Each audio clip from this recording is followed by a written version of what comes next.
T'arrive-t-il de si joyeux? C'est bientôt mon anniversaire et je vais pouvoir faire une méga super géante fête. Wow, tu peux inviter combien de copains? Autant que je veux parce que le jardin il est grand. Quelle chance! J'espère que tu m'invites. Bien sûr. Et aussi Pedro et Julie, vous êtes mes meilleurs amis. Et puis voyons voir la liste des copains de la classe. Ah non, pas Zoé en tout cas. Pourquoi? Elle est gentille. Elle m'énerve à ne penser qu'à sa coiffure et ses bijoux. Tu sais, elle fait ce qu'elle peut. Comme elle ne parle pas bien le français, elle est timide et elle essaye au moins d'être jolie. Ah, bon, on verra. Je vais prendre Quentin aussi. Il est super gentil, même s'il ne sait pas trop jouer au foot. Je suis content de voir que tu ne tiens pas compte des exploits sportifs. Et Charles, tu l'invites? Charles? Ah ben non alors. Il est toujours si mal habillé, cela gâcherait les photos. Tu juges les gens sur leurs habits maintenant? Tu sais, il n'y peut rien. Ses parents ne sont pas riches. Bon, on verra. Je prends encore Sophie, mais pas Valérie. Et elle, tu ne lui trouveras pas d'excuses. Elle m'a tiré les cheveux hier. Et toi, tu lui as donné un coup de pied. Ce serait peut-être une bonne occasion de lui pardonner et de faire la paix avec elle. Oh là là, tu m'énerves, Eric. À toujours vouloir être gentil, à vouloir que j'invite tout le monde. Il faut que je réfléchisse.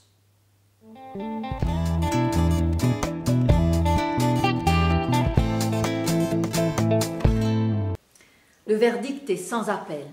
Jésus est condamné à mort. Et la mort, chez les Romains, c'était d'être cloué sur une croix.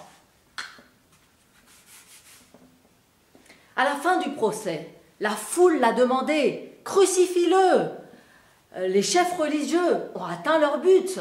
C'était la sentence qu'ils voulaient, la condamnation à mort. Et Pilate, il voulait faire plaisir au plus grand nombre, peut-être par lâcheté. Il a livré Jésus à la mort. Mais qui est vraiment responsable de la mort de Jésus finalement? Eh bien, écoute bien. C'est Jésus qui parle dans Jean. « Personne ne me prend la vie, mais je la donne volontairement. » En fait, Jésus est en train de dire qu'il aurait pu appeler des anges, qu'il aurait pu éviter tout cela. Mais c'était prévu par Dieu son Père, c'était dans le plan de Dieu. Et même déjà quand il est venu sur cette terre, il est écrit dans Matthieu, l'ange qui parle, « Tu lui donneras le nom de Jésus, car c'est lui qui sauvera son peuple de ses péchés. » Voilà la mission pour laquelle Jésus est venu sur terre. Jésus veut sauver tous les hommes. Les sauver de quoi? Tu as bien entendu? De leur péché. Le péché, c'est quoi? Le péché, les péchés, c'est tout ce qui est mal. Quand tu triches, quand tu voles, quand tu mens, quand tu dis des méchantes choses, eh bien voilà, tout cela, ça déplaît à Dieu. Et la conséquence de ce péché, de ces péchés, c'est d'être condamné, d'être séparé de Dieu, d'être mort, d'avoir la mort éternelle. Voilà, on est condamné à cause de notre péché. Et Jésus est venu pour cela. Lui, il a été condamné, on vient de le dire. Eh bien, on va voir ce qu'il a subi pour notre péché. Jésus est livré aux soldats. Il est amené hors de Jérusalem sur une colline appelée Golgotha. C'est là que Jésus est cloué, avec deux brigands, deux criminels, l'un à sa droite, l'autre à sa gauche. Et ces soldats se partagent les habits de Jésus. Ils tirent au sort sa tunique, qui était d'une seule pièce. Et tout cela, c'était quelque chose qui avait été annoncé et qui était en train de s'accomplir. Et Pilate avait fait faire un écriteau qui était mis au-dessus de la croix de Jésus. Celui-ci est Jésus, le roi des Juifs. Et tous les passants pouvaient voir cela. Justement, ces passants, il y en a beaucoup qui insultaient Jésus en lui disant « Mais si tu es le Fils de Dieu, descends de la croix !» Et puis, pas que les passants, les chefs religieux se moquaient de Jésus en lui disant « Il a sauvé plein de gens, il n'a qu'à se sauver lui-même !» Et bien d'autres encore se moquaient de Jésus. Jésus, lui, à toutes ces insultes, à cette agressivité, il prie Dieu son Père. Quoi? De le venger? Non, pas du tout. Père, pardonne-leur, car ils ne savent pas ce qu'ils font. Ce qu'il avait dit, aimez vos ennemis, faites du bien à ceux qui vous maltraitent. Jésus est en train de le faire alors qu'il est en train de souffrir, d'être cloué sur la croix.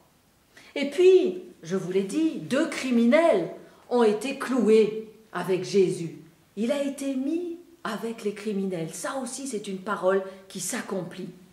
Et il y en a un qui se moque en disant « Mais si tu es le Messie, sauve-toi toi-même et sauve-nous » Mais l'autre lui fait des reproches. L'autre s'adresse d'abord à lui en lui disant « Mais tu ne crains pas Dieu?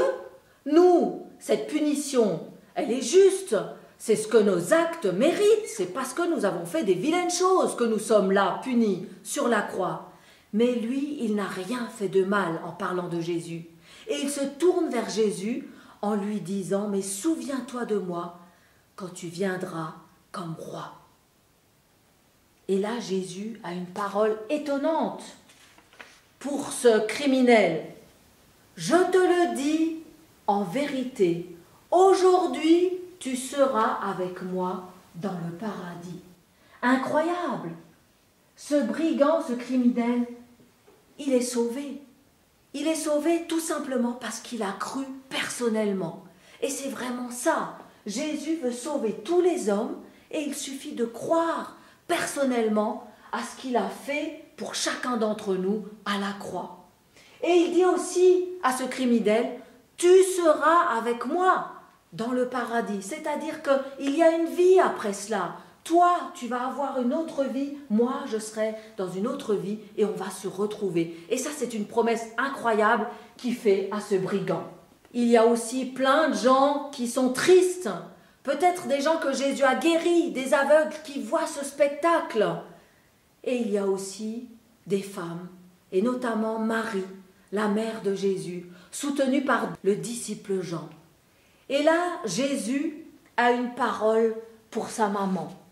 Il prend soin d'elle et il lui dit « Femme, voici ton fils » en parlant de Jean. Et à Jean, il lui dit « Voici ta mère ». Et en fait, il demande à Jean de prendre soin de Marie. Et à partir de ce moment-là, Jean va effectivement prendre Marie pour prendre soin d'elle.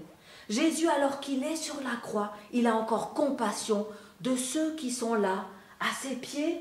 Il veut les sauver, tous, ceux qui l'insultent, ceux qui sont tristes. Il est venu pour ça, pour cette mission. Alors depuis 9h le matin, Jésus est en croix. Et à midi, le ciel s'obscurcit. Il fait nuit. Jésus est terriblement seul. Mon Dieu, pourquoi m'as-tu abandonné? Il porte les péchés du monde. Et puis voilà, à 3h, il s'écrie « Tout est accompli ». Qu'est-ce qui est accompli? Eh bien, ce pourquoi il est venu, sa mission. Jésus est allé jusqu'au bout de sa mission. Jésus, il souffre là parce que c'était dans le plan, c'était prévu par Dieu. Il a pris notre condamnation. Il a été condamné à notre place pour que nous puissions être libérés, pour que nous puissions être pardonnés. Il a tout accompli. Le plan a été annoncé et je vais juste lire le prophète Ésaïe qui a dit des années en avance. Il était blessé à cause de nos transgressions, de nos péchés, brisé à cause de nos fautes, encore une fois de notre péché. La punition qui nous donne la paix est tombée sur lui et c'est par ses meurtrissures, c'est par ses blessures que nous sommes guéris. Voilà ce que Jésus a subi pour chacun d'entre nous, pour tous les hommes, pour toi, pour moi. Et à ce moment-là, quand Jésus a rendu son dernier souffle, il y avait un rideau dans le temple qui séparait le lieu saint du lieu très saint. Et ce rideau, il se déchire de haut en bas. Et en fait, c'est un peu comme symboliquement pour dire, maintenant, l'accès à Dieu est de nouveau rendu possible. Pourquoi? Parce que Jésus a payé pour les péchés. Il a été puni. Dieu est saint. Il ne peut pas voir le péché. Mais il nous aime. Alors quelqu'un devait rendre justice. Et la justice a été pleinement accomplie par Jésus à la croix. Et à ce moment-là, il y a aussi eu un tremblement de terre. Les rochers se sont fendus et l'officier romain et les autres soldats qui sont là, ils ont peur. Et cet officier, il reconnaît, cet homme était vraiment le Fils de Dieu. Quand il a vu tout ce qui s'est passé, quand il a entendu tout ce que Jésus a prononcé, cet homme était vraiment le Fils de Dieu. Et voilà que le soir approche. On est à la veille du sabbat, c'est-à-dire le jour de repos. Pour les Juifs, il faut préparer. Les corps ne doivent pas rester en croix. Alors il y a un homme qui fait partie des responsables aussi du conseil juif, un homme riche, Joseph, de la ville d'Arimathée. Il n'a pas du tout approuvé ce que les autres ont fait. Lui aussi, il attend le royaume de Dieu. Et en fait, il a courageusement été voir Pilate pour lui demander la permission de pouvoir prendre le corps de Jésus. Et avec d'autres, il va prendre le corps de Jésus, l'emballer dans un drap et puis mettre quelques huiles parfumées, comme c'était la coutume chez les Juifs, et le mettre dans le tombeau qu'il s'était fait creuser pour lui, comme il était riche. Et voilà que Jésus est déposé dans ce tombeau qui est non loin de là. Ce tombeau, une grosse pierre est roulée devant. Et d'autres personnages sont allés voir Pilate. Ce sont les chefs religieux. Mais pourquoi? Eux, ce qu'ils voulaient, c'est que le tombeau soit gardé. Ils demandent une garde à Pilate. Parce qu'ils ont dit, Jésus a dit que 3 jours après, il ressusciterait. Et ils ne veulent surtout pas que les disciples de Jésus puissent voler son corps. Alors voilà la garde qui est devant le tombeau. Jésus a tout accompli. Jésus est dans le tombeau. Jésus est mort pour chacun d'entre nous. Pour que nous puissions être libérés, pour que nous puissions être pardonnés.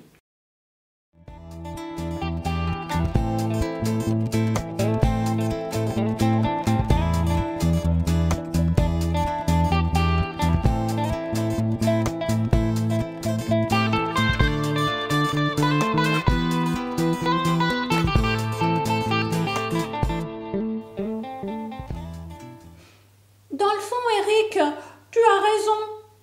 Je ne devrais pas juger si vite les gens et apprendre à les accepter comme ils sont.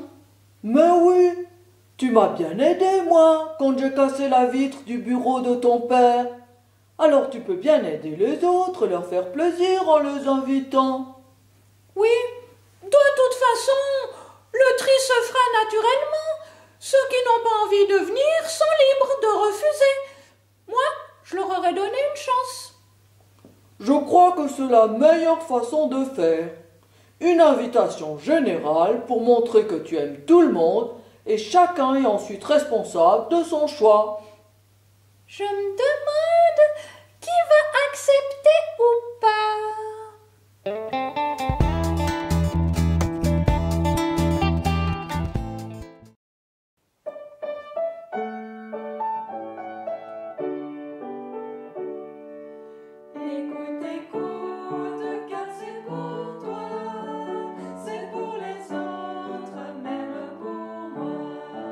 Qu'un important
Le verset qu'on va apprendre par cœur aujourd'hui se trouve dans Tite 2 au verset 11.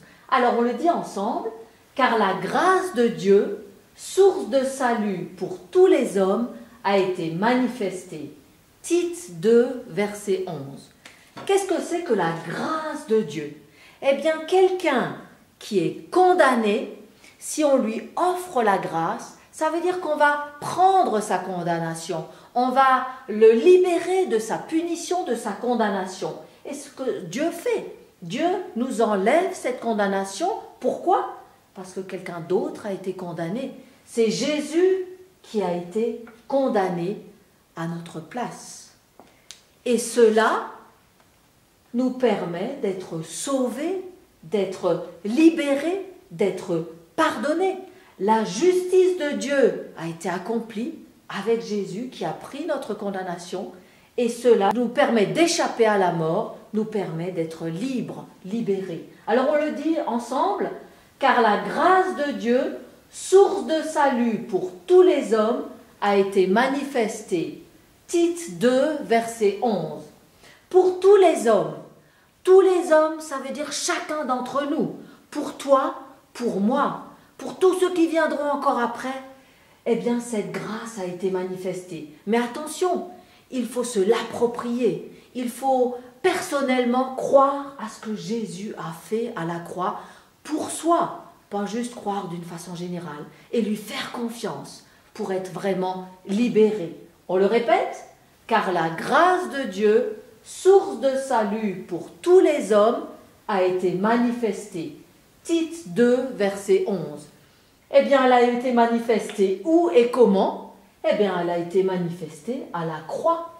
C'est parce que Jésus a subi la punition que nous méritions. Il a pris notre place. C'est à la croix que cette grâce de Dieu se manifeste. Car la grâce de Dieu, source de salut pour tous les hommes, a été manifestée. Tite 2, verset 11. On peut peut-être même faire des gestes. La grâce de Dieu, on montre en haut. Source de salut, il nous a libérés, on fait comme ça. Pour tous les hommes, a été manifestée, on montre la croix. On le répète avec les gestes. La grâce de Dieu, source de salut pour tous les hommes, a été manifestée. Tite 2, verset 11.